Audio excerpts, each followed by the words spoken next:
Hey everyone, welcome to The Explainer. Let's jump right in. Because today, we're going on a seriously fascinating journey. We're going to connect these massive, seemingly unrelated global events right back to your daily life. And yet, even your career. You know, we usually think of geopolitics and macroeconomics as stuff happening out there, right? Like way far away from our homes and our jobs. But as you'll see today, the line between a high-stakes crisis on the other side of the planet and your personal job security, well, it's a whole lot thinner than you might think. So here's our roadmap for today. First, we'll look at India's war economics. Then, we'll shift over to the US-China power rivalry. After that, we're covering the tensions in the Middle East. And finally, we'll wrap up with the AI economy. All right, Section 1, India's war economics. Let's get into it. Okay, to really grasp what's happening here, we first need to talk about Forex reserves. Basically, you can think of this as a country's ultimate emergency savings account. It's an absolutely vital buffer for when the global economy, hits the panic button. When supply chains get choked up and oil markets start freaking out, a nation needs foreign currency, usually US dollars, to buy essential goods, pay off international debts, and ultimately defend the value of its own local currency from just completely tanking. Now just take a look at this absolutely staggering number, $690 billion. That's what India is currently sitting on in their Forex reserve. I mean, it sounds like an endless wealth of cash, right? And it is. But here's the catch. The IMF is projecting that their current account deficit could hit $84.5 billion this year alone. So what does that mean? It means that despite having this massive savings account, billions more are bleeding out of the country than are actually coming in. And that puts some immense pressure on the domestic economy and the Indian rupee. And this right here perfectly illustrates where that drain is happening. If you look at India's massive import bill, a full 10% goes entirely to buying gold. India is actually the world's second largest buyer of gold, and guess what? It all has to be paid for in dollars. That comes out to roughly $72 billion just flying out of the country every single year for this one single commodity. So you can see how quickly even a gigantic emergency savings account can get drained. So to defend the economy against these huge outflows, Prime Minister Narendra Modi actually put out a series of appeals to 1.4 billion citizens. He asked people to just work from home to save fuel, use public transport, cut back on cooking oil, switch to natural farming so they don't have to import chemical fertilizers, and to buy local domestic brands. It's a really fascinating strategy when you think about it. It emphasizes that our collective, everyday choices, like literally just deciding to work from your couch instead of driving to the office, can directly lower a whole nation's dependency on imported oil, keeping those precious dollars safely locked inside the country. It really comes down to this incredible contrast. A totally personal choice, like booking a holiday in Dubai or buying a gold bangle, actually fundamentally impacts national survival. I mean, it drains dollars and weakens the local currency. With foreign travel expected to drain about $17 billion by 2025, and gold taking out $72 billion every year, hitting pause on these purchases is basically being framed as a necessary defense of the national currency. It completely transforms your everyday consumer habits into these literal acts of economic resilience. Crazy, right? Moving right along, Section 2, the US-China power rivalry. While countries like India are bracing their internal economies, let's zoom out to the massive geopolitical chessboard driving a lot of this volatility. As leaders from Washington and Beijing prep for high-level summits, both sides are holding some massive competitive leverage over the other. The US is flexing its muscle with Liberation Day tariffs, super tight technology restrictions, and locking down critical mineral partnerships with its allies. On the flip side, China counters with a near monopoly on the world's rare earth exports, which, by the way, are absolutely crucial for making everything from your smartphone to advanced fighter jets. Plus, they're exerting pressure around Taiwan and using independent teapot refineries to secure discounted oil.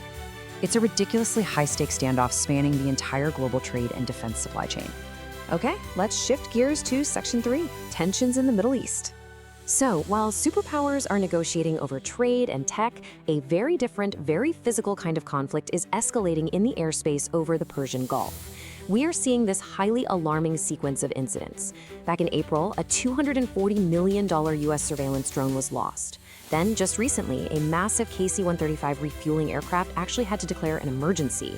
And honestly, the most concerning part, within a single 24-hour window, two of America's most advanced high-tech F-35 stealth jets transmitted 7,700 distress codes. That signals a serious in-flight emergency. Now, Iranian media is claiming they were involved in targeting these jets, while Washington hasn't officially confirmed any losses. But what we're looking at is a shadowy, incredibly high-tech confrontation happening in one of the world's most critical economic corridors. Amidst all these super tense aerial incidents, diplomacy is seriously being put to the test. What you're seeing here are the terms from a 14-page peace memo proposed by Iran, which Washington just firmly rejected. Basically, Iran proposed immediately ending the regional war, halting the U.S. naval blockade, and gradually reopening the absolutely vital Strait of Hormuz. But, and this is a big but, with a new toll system in place. Crucially, they demanded that the U.S. lift sanctions and release billions in frozen assets within 30 days. In exchange, they offered to transfer their highly enriched uranium over to a third country. Well, the U.S. deemed this entire proposal totally unacceptable, which really just goes to show you exactly how gridlocked and volatile this whole situation still is. Now, while nations are out there battling over airspace and global supply chains, there's a much quieter but honestly equally desperate battle happening right on your screens. Big tech is literally fighting for its life to stay relevant with Gen Z. Enter a little concept called taste washing. This is basically the highly curated art of rebranding using pure aesthetics to win back a younger generation that is increasingly just logging off and deleting their apps. We're talking about things like a data surveillance firm suddenly dropping an exclusive line of denim jackets, or tech CEOs completely overhauling their wardrobes with high-end designer fashion, all just to legitimize their automation technologies. And that brings us to our final act today, Section 4, the AI economy. Let's just ask the incredibly uncomfortable question that we all kind of have to face right now. Is your college degree obsolete? We've entered this magical yet frankly intimidating new era.